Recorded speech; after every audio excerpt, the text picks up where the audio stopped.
We're less than 1 month out from Election Day, and today voters in Portland got to hear from local candidates. Thanks for joining us here at 11. I'm John Adams. The event came just days ahead of the voter registration deadline here in Oregon, which is Tuesday, the 15th. Celine Stevens was at the event and heard from people running for mayor and city council. Celine?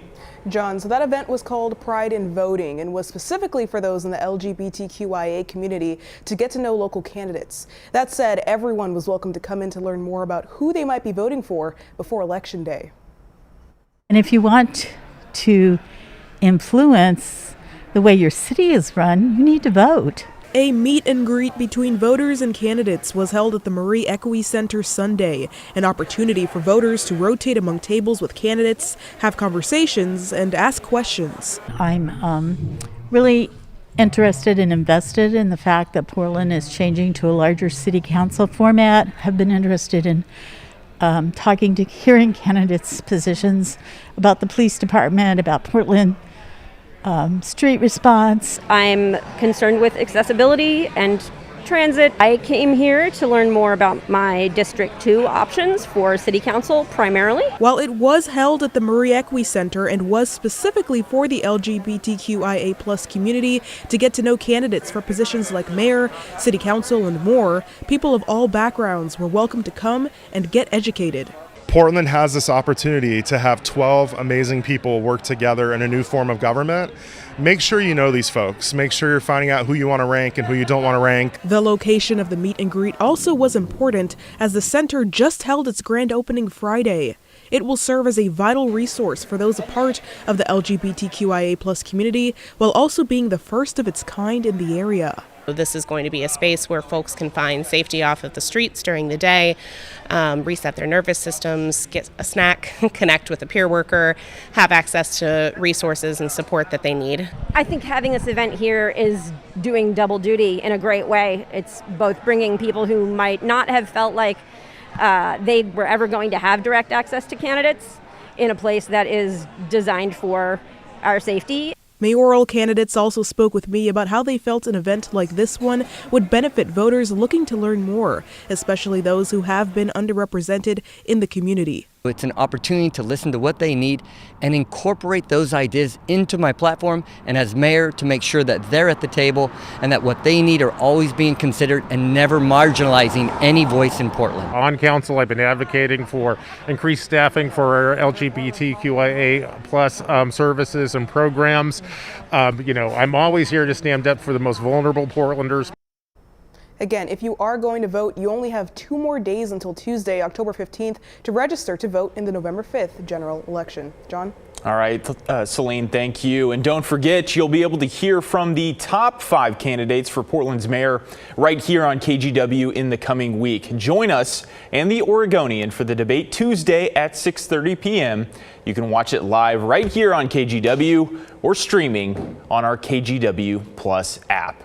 Well, turning now to weather, it was a warmer October Sunday today, and we hope you were all able to get out and get some of that sun, because big changes are on the way. Meteorologist Joe Ranieri is here. Joe, how's the week ahead looking for us? To start things off, it's going to be relatively cool. I know you've been worried about losing that summer tan over the last, few weeks or so, and you will lose it, John, especially by Wednesday and Thursday. Those are going to be our 2 wettest days of the week. But the good news is for skiers and snowboarders, the snow levels will start to drop pretty quickly heading in the later part of this week. I'll talk about that in a little bit. But from our Wells Fargo tower camera, we're looking at a temperature of 59 degrees right now, and across much of the metro area, kind of comfortable out there, low mid-50s. Some people might call that a little bit too cold, but we'll see our temperatures drop here the next several hours. So starting off tomorrow morning, we'll be looking at readings anywhere in the mid to the upper 40s. So tomorrow morning, right out of the gate, we'll be seeing temperature of 55 degrees, partly sunny skies. Clouds will start to increase throughout the later part of the day, but it's going to be more dry than wet. Again, the sunrise tomorrow at 7:26, and I'm going with the daytime high about 68 degrees tomorrow. So as we look at the future cast, we'll put this into motion. You can kind of see Those clouds increasing at times throughout the later part of the morning and the afternoon. This model is showing some of those showers moving in along the Oregon coast, but by the time those that front moves on shore into the valley, it's pretty much broken up. We're not going to be seeing much in terms of measurable amount of rainfall. That changes though heading into basically late Tuesday afternoon into Wednesday. I'll let you know how much rain is in the forecast coming up in just a few minutes. All right, Joe, thank you. We'll see you later in the show. We have a breaking traffic alert for you tonight. Northeast Fairview Parkway will be closed for several hours while Multnomah County deputies investigate a crash. The sheriff's office tells us multiple vehicles were involved and multiple people were hurt. It happened around 9 tonight. Northeast Fairview Parkway will be closed for several hours between Gleason and Halsey. Well, today marked 31 days, a full month since the Boeing machinist strike first began. Boeing recently withdrew its latest offer to the union, saying the union, quote, did not seriously consider its proposals. Neither side has announced any plans to resume negotiations. The president of the machinist union called it foolish for Boeing to pull the offer. It's time to come to the table, stay at the table, do the hard work, and bargain the things so we can reach an agreement. In the meantime, Boeing plans to lay off 10% of its workforce. That's about 17,000 workers. The company also announced they will stop making the Everett-built 767 freighter in 2027 and will delay delivery of the Everett-made 777X until 2026. Along the Oregon coast, an investigation is underway after a deadly trailer fire. Seaside Fire and Rescue plus Seaside Police were called to Pine Cove Trailer Park around 2:15 this morning. They found smoke coming from a trailer. Once the fire was put out, first responders found a person and a dog dead inside. The cause of the fire is unknown.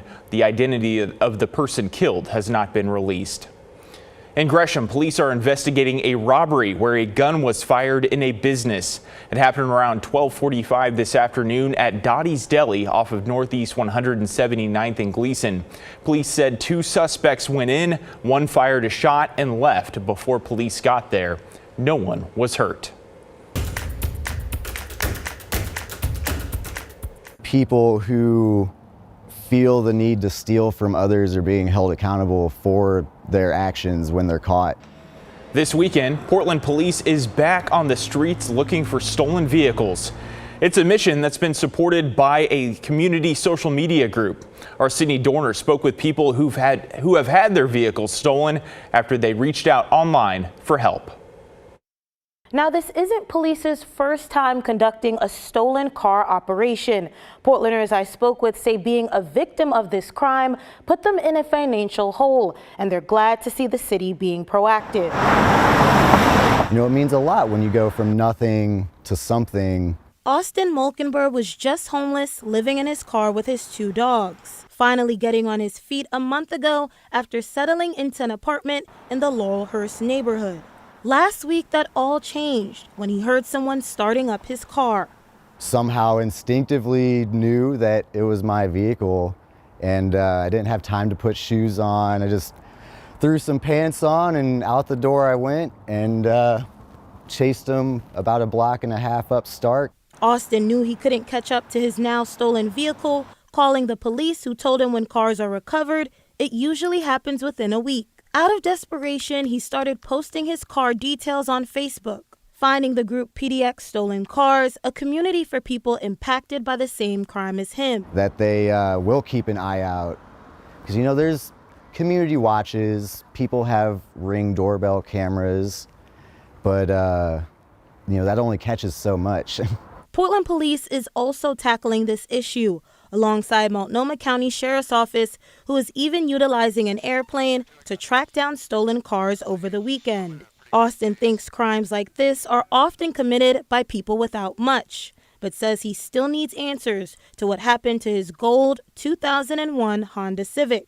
It's painful, you know, not feeling safe or like your belongings are safe. Haley Ann Evers also felt violated when her 1998 Toyota Corolla was stolen back in August. I reported it to the police pretty much right away, and I never expected to see it again.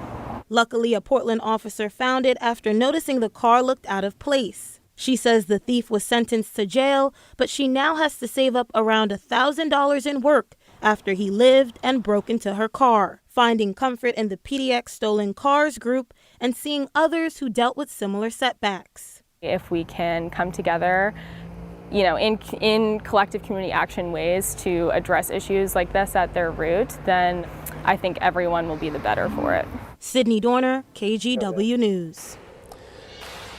We have some traffic interruptions you should know about. The Fremont Bridge will see overnight closures while crews perform routine inspections.